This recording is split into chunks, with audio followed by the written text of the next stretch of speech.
عليكم كلنا نمشي بظلام وبلدنا مشبوه لا حلال ولا حرام. هذا وإن عن جئنا على شريعة الله السمحة شريعة الإسلام وعلى سنة محمد عليه أفضل الصلاة عليه. جئنا مع خاصة المكلفين بمهام، ولنا من أخواننا الكرام طلب وبالذات من عبد الله محمد الموجه له الكلام، مطلوب منه أن يسلم خالد الوسام فقط لا زائد ولا نقصان والسلام. إن كان شيء من عندكم احنا نقول أهلا وسهلا بكم لا عندنا انتم بالإسلام. أهلا وسهلا بكم لا عندنا انتم بالإسلام أخوانا وبالحدود جيراننا وبالمعرفة أصحابنا وبالحنيف بالإسلام بالكلين.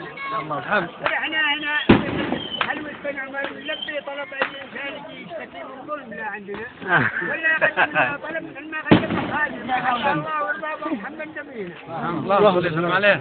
ونقول لكم شكرا لكم الضيوف اللي معاكم على هذه الحملة والزملة اللي جاكم على عندنا ولا نجاكم ناس احنا كنا نمثل طريق الحضارة ولا طريق الحضارة تمام. لأن احنا هنا في خلوة بن عمر أي واحد يجي يشيل من ثروتنا وقبلنا ساكت لا حملة ولا جملة ماشي له أي قبول عندنا.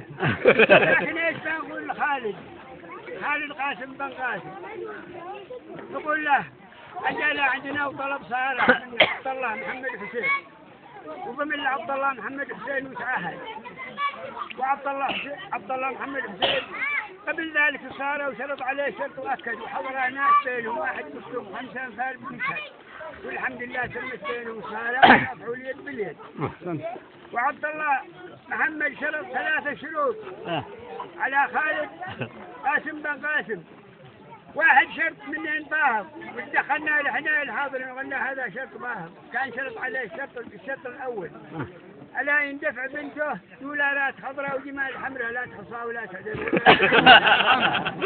عشان هذا احنا مسلمين ما يجوز المبالغة في الموت. وقال يا اخواني ما دام دخلتوا انتم صلحوا بدري من جاي بناتكم ما حد زايد على احد والدفع خفضوا انتم لا ادنى احد وفعلنا ذلك جزاه الله خير. الشرط الثاني شرطوا عليه شرط ان بنشوه ما على يدها يد لا يجلس تطرف لها الندوله مثل ما تصلح زمان ما عليه الا يقرب وهي اللي بتكرد وهي اللي بتصعد.